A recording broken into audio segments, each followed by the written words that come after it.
My friends, let me begin with a simple yet profound idea.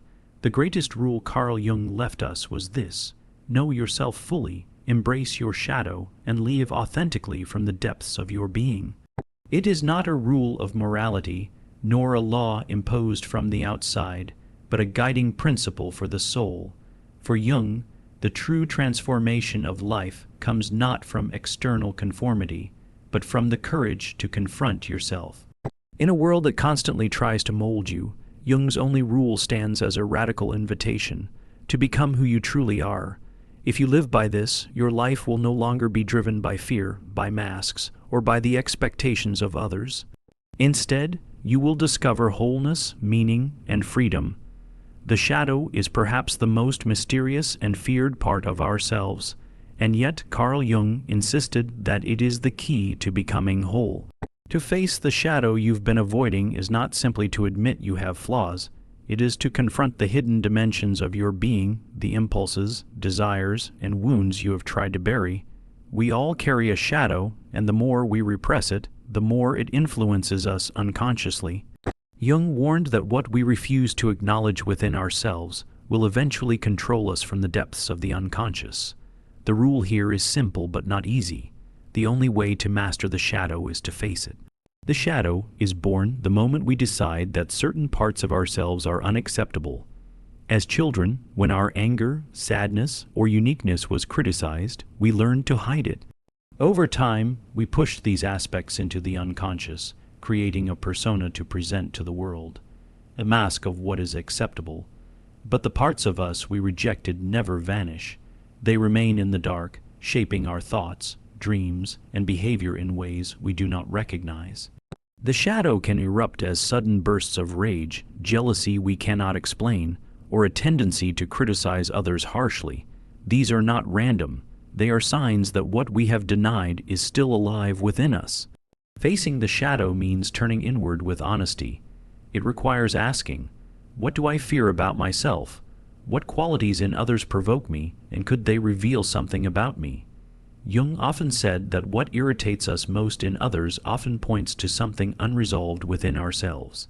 To face the shadow is to stop blaming others and begin seeing what our reactions reveal about our own psyche. It is a humbling process because it dismantles the illusion that we are purely good or innocent. But it is also liberating because by integrating the shadow, we no longer need to fear it. This confrontation is not about indulging the shadow blindly. To face anger does not mean to become destructive. To face envy does not mean to act cruelly. Rather, it is to recognize the presence of these forces and channel their energy consciously. Anger can be transformed into assertiveness. Envy can become inspiration. Fear can turn into caution and wisdom. When the shadow is acknowledged, its raw energy can be integrated into a more balanced and authentic self. Avoiding the shadow keeps us in chains. It makes us hypocritical, projecting our denied traits onto others, blaming them for what we secretly carry within. It prevents growth, because growth comes only from integrating the parts of ourselves we would rather ignore. Jung believed that wholeness is found not in perfection, but in unity, the light and the dark reconciled. To face the shadow is to step out of denial and into authenticity. The shadow is not your enemy. It is the hidden teacher holding the very lessons you need for transformation. The more you avoid it, the more it rules you. The more you face it, the freer you become. This is why Jung's rule begins here. Confront the shadow you have been avoiding, for in its darkness lies the beginning of your wholeness. The persona is the mask we wear in order to meet the expectations of society, family, or culture, and while it serves a purpose, Carl Jung warned that to live entirely through this mask is to betray our true self. From childhood, we are taught to perform roles, to be polite, to be successful, to be agreeable, to be strong. These roles form the persona, and in moderation, it helps us adapt to the world. But when the persona becomes our whole identity, we begin to lose touch with our authentic nature. We start to believe that the mask is who we are, forgetting that it is only a tool. Jung's wisdom reminds us that wearing the mask too tightly suffocates the soul. Living through the persona feels safe at first. It allows us to gain approval, to feel accepted, and to avoid conflict. A person might wear the mask of the perfect student, the loyal employee, or the caring friend, but behind the mask lies a different reality, perhaps exhaustion, doubt, or even resentment. The problem arises when the gap between the persona and the authentic self grows too wide. We spend so much energy maintaining appearances that we lose sight of our inner truth. Over time, this can lead to emptiness, anxiety, or a sense of living a life that is not truly our own. The danger of over-identifying with the persona is that it disconnects us from the unconscious. Jung believed the unconscious holds the fullness of who we are, our instincts, creativity, emotions, and even the shadow. By clinging too tightly to the mask, we block these energies from surfacing, creating a split within the psyche. This split is painful because while the outer world may praise us for being successful or good, inwardly we feel unfulfilled. The persona satisfies the world, but it cannot nourish the soul. Facing this truth requires courage, because removing the mask often means risking disapproval. It may mean admitting that the career we pursued for status does not fulfill us, or that the identity we crafted to please others does not reflect who we really are. It may even mean confronting the fear that if people saw the real us, flawed, vulnerable human, they would turn away. Yet Jung would argue the opposite, that only when we live from the authentic self can we experience real connection. The persona attracts conditional acceptance, but the self attracts genuine love. To stop living through the mask does not mean abandoning the persona completely. It means recognizing it for what it is, a role, not an identity. We can still use the mask when necessary, but we must not confuse it with who we truly are. The deeper task is to turn inward, listen to the unconscious, and bring forward the parts of ourselves we have hidden. Only then do we bridge the divide between outer appearance and inner reality. When you dare to set aside the mask, life begins to feel alive again. Conversations become more honest. Choices become more meaningful. Relationships deepen because they are built on authenticity, not performance. Jung's rule reminds us that to live through the persona is to live half a life, but to live from the self is to live fully. The mask may please the world, but only the authentic self can satisfy the soul. Carl Jung believed that one of the greatest mistakes of modern humanity is ignoring the unconscious. In a world obsessed with rational thought, external achievement, and material success, the deeper layers of the psyche are often dismissed as irrelevant or irrational. Yet Jung taught that the unconscious is not only real but essential. It is the vast reservoir of wisdom, instinct, creativity, and truth that exists beneath the surface of our conscious awareness. To listen to the voice of the unconscious is to reconnect with the forgotten half of our being, and in doing so, to restore balance to our lives. The unconscious speaks to us constantly, though not in the logical language of reason. It communicates through dreams, symbols, archetypes, synchronicities, and intuition. A recurring dream may reveal hidden fears or desires. A powerful symbol may stir something deep within us that words cannot express. An unexpected coincidence might guide us toward a path we secretly long for. Jung insisted these are not meaningless accidents, but expressions of the psyche, showing us what consciousness has overlooked. To ignore them is to silence the very voice that seeks to guide us toward wholeness. Many people dismiss their unconscious because they fear what they might find. After all, the unconscious holds not only beauty but also the shadow, the repressed emotions, instincts, and memories we avoid. Yet Jung argued that within the unconscious lies not just darkness but also light, creativity, insight, and the seeds of transformation. Facing the unconscious does not weaken us, it strengthens us because it reconnects us with parts of ourselves we have long denied. By bringing these hidden truths into awareness, we integrate them into a richer, fuller identity. Listening to the unconscious requires a shift in how we relate to ourselves. It means taking our dreams seriously, not brushing them aside as nonsense. It means paying attention to the symbols that appear in art, literature, and even in everyday life, recognizing that they often point to universal archetypes. It means trusting our intuition, that subtle inner knowing which often precedes conscious reasoning. Jung emphasized that the unconscious is not against us. It seeks to balance us. When the conscious mind becomes too rigid, the unconscious pushes back, trying to restore harmony. The consequences of ignoring this voice are profound. When we silence the unconscious, its contents erupt in unhealthy ways.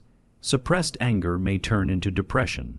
Denied desires may emerge as addictions or destructive behaviors. Unacknowledged fears may shape our choices without us realizing it. In Jung's words, until you make the unconscious conscious, it will direct your life and you will call it fate. To live unconsciously is to be driven by forces we do not understand, repeating patterns we do not see, and suffering from conflicts we cannot explain. But when we open ourselves to the unconscious, we begin to live with greater awareness and depth. Life becomes meaningful because we are in dialogue with the very depths of our soul. We no longer feel split between what we show the world and what we secretly carry inside. Instead, we move toward individuation, the integration of all parts of the psyche into a whole. To listen to the unconscious, then, is not a luxury, it is a necessity for a fulfilled life. Jung's rule reminds us that the unconscious is not an enemy to be feared, but a guide to be honored. Its voice may be subtle, symbolic, and strange, but it is always seeking to lead us toward truth, balance, and transformation. To ignore it is to remain half, blind. To embrace it is to step into the fullness of who we are. Carl Jung redefined what it means to succeed in life. While society often equates success with wealth, recognition, or power, Jung insisted that true success is not external but internal. It is not measured by how high we climb in the eyes of others, but by how deeply we come to know and embody our own self. He called this process individuation, the gradual integration of all aspects of the psyche, both conscious and unconscious, light and shadow, masculine and feminine, rational and instinctive. To individuate is to become whole, to live as the person you were uniquely meant to be, and Jung believed this was the only form of success that could bring lasting fulfillment. Individuation is not about perfection, it is about authenticity. Too often, people chase external goals without realizing that they are living according to the expectations of family, culture, or society, not according to their own inner calling. They may achieve everything the world deems admirable, yet feel a deep emptiness within. Jung saw this pattern again and again in his patients, people who were outwardly successful but inwardly divided, estranged from their true nature. The reason, he explained, is that without individuation, success is hollow. The outer life may shine, but the inner life remains fragmented. To pursue individuation is to turn inward and face the many aspects of oneself. This includes acknowledging the shadow, the repressed traits we deny or project onto others, and finding a way to integrate them rather than rejecting them. It also involves listening to the unconscious, paying attention to dreams, symbols, and inner promptings, which often reveal the deeper needs of the soul. Individuation demands that we reconcile opposites within us: strength and vulnerability, logic and intuition, ambition and rest. Instead of choosing one side and suppressing the other, we learn to hold attention until a deeper harmony emerges. This journey is neither quick nor easy. It requires courage, because it often means breaking away from collective norms and risking disapproval. It may require changing careers, leaving relationships, or embracing parts of yourself that others told you were unacceptable. It also demands humility, because individuation is not a straight climb upward but a spiral inward, a constant dialogue with the unconscious and the unknown. Yet, despite its challenges, individuation is the only path to a life of meaning. Without it, we live lives defined by roles and expectations. With it, we live from the center of our being, aligned with our deepest truth. The beauty of individuation is that it also transforms how we relate to others. When we live authentically, we no longer demand that others fulfill what we lack, nor do we project our unresolved conflicts onto them. Instead, we meet them as whole individuals capable of true love, respect, and compassion. In this sense, individuation is not selfish. It is the foundation of all healthy relationships and communities. For Jung, success was never about becoming something extraordinary in the world's eyes. It was about becoming yourself, wholly, honestly, courageously. This form of success cannot be taken away by failure, loss, or aging, because it is rooted in the eternal depths of the psyche. Individuation is not just success for this lifetime. It is the soul's victory, the unfolding of your unique place in the tapestry of existence. Projection, in Carl Jung's psychology, is one of the most dangerous yet common ways we sabotage ourselves and our relationships. It occurs when we refuse to acknowledge certain traits, desires, or emotions within ourselves and instead attribute them to others. What we cannot face in the mirror of our own soul, we unconsciously place onto the people around us. Jung warned that unless we recognize and reclaim these projections, they will distort our perception of reality, fuel conflict, and keep us from true self-knowledge. The rule is simple but profound. Do not project your shadow onto others. Own it, face it, and integrate it. Projection begins in the unconscious. Each of us carries a shadow, the repressed parts of our personality we believe are unacceptable. These might include anger, envy, selfishness, fear, or even unacknowledged talents and desires. Because they remain unrecognized, they seek expression through other people. For example, you might find yourself despising someone for being arrogant, when in truth you are denying your own need to assert yourself. Or you may feel irrational jealousy toward another's success, when deep down you have neglected your own ambitions. The problem is not them. It is your refusal to see what lies hidden within you. The danger of projection is that it blinds us. When we project, we are no longer seeing the other person as they truly are. We are seeing them through the filter of our own unresolved inner conflicts.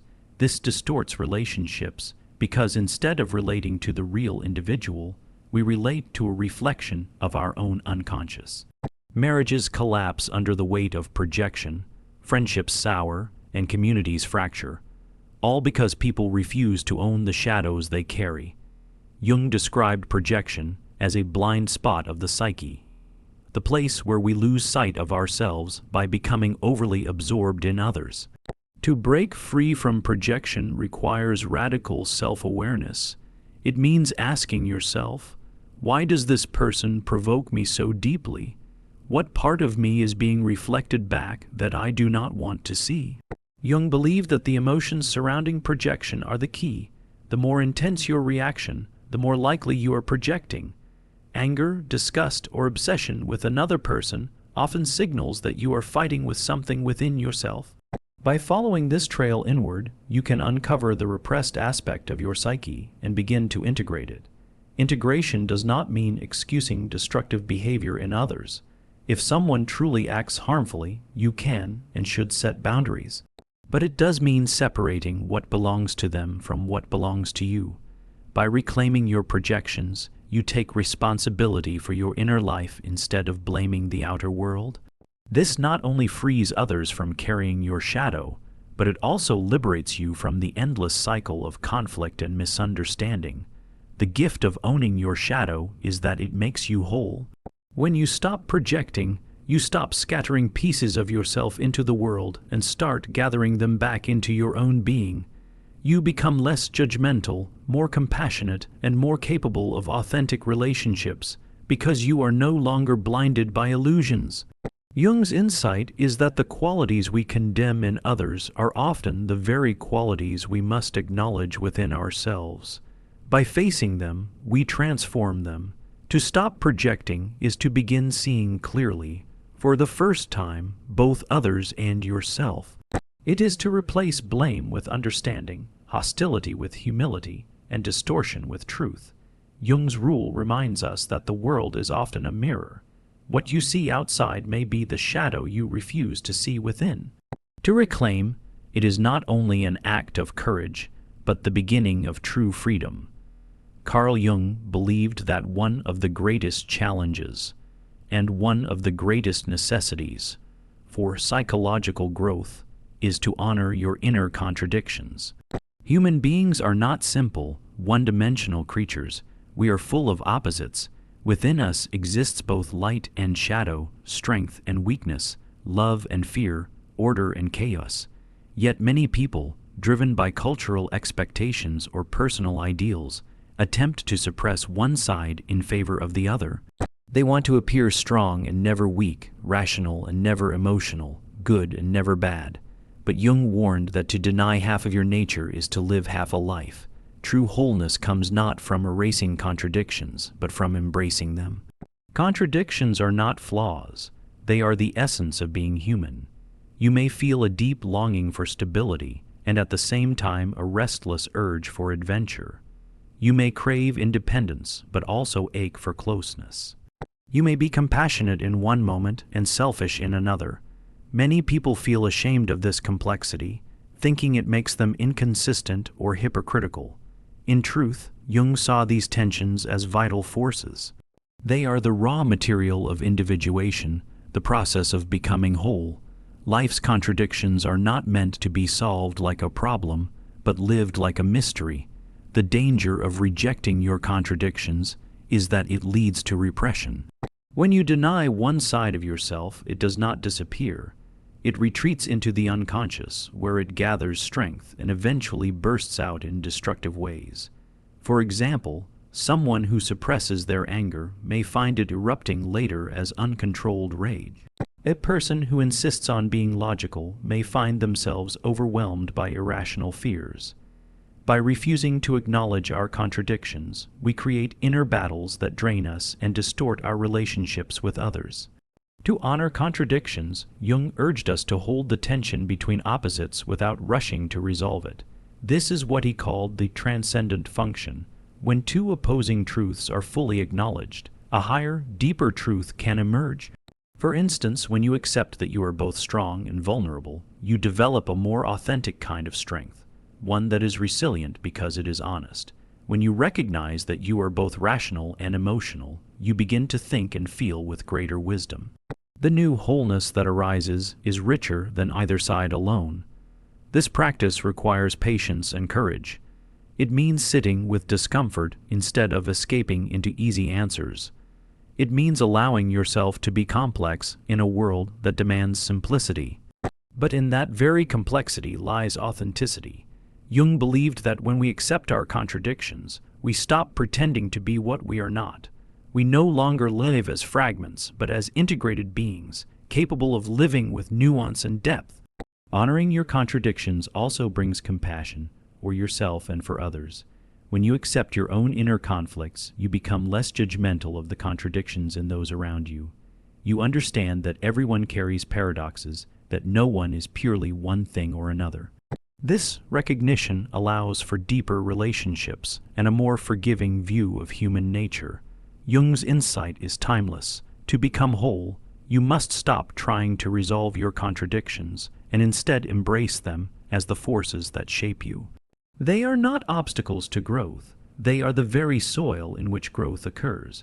To honor your contradictions is to honor your humanity, to step fully into the richness of who you are, and to allow life's complexity to reveal a greater wholeness. Carl Jung believed that one of the most vital rules for living a meaningful life is to follow the inner voice rather than the external crowd. From the moment we are born, society begins to shape us, teaching us what is acceptable, what is admirable, and what is considered a failure. We are rewarded for conformity and punished for deviation. Slowly, we begin to silence our own inner voice and replace it with the collective voice of culture, family, or authority. Jung warned that this path leads to alienation from the self. You may appear successful in the eyes of others, but inwardly you will feel empty, as though you are playing a role in someone else's play. The inner voice Jung speaks of is not the chatter of the ego, which is often driven by fear, desire, or vanity. It is something deeper, the voice of the self, the totality of your being that includes both conscious and unconscious dimensions.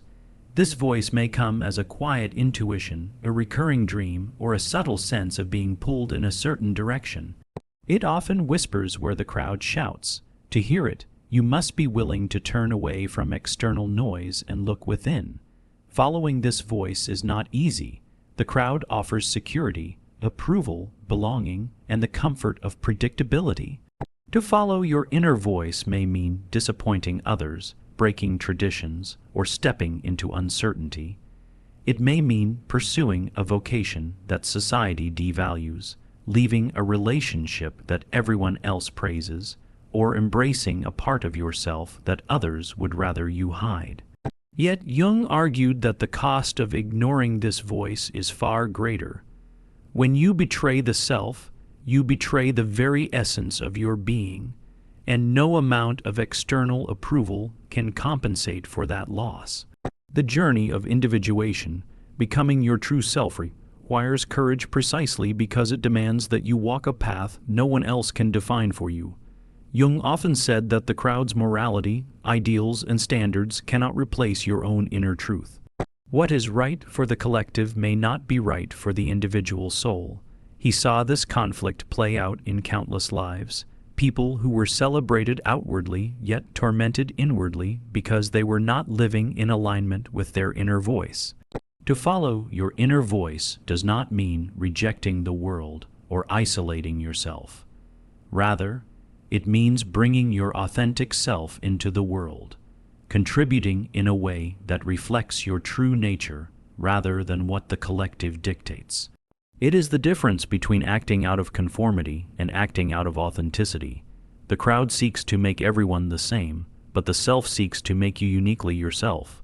This act of listening inward transforms your relationships, your work, and your sense of purpose.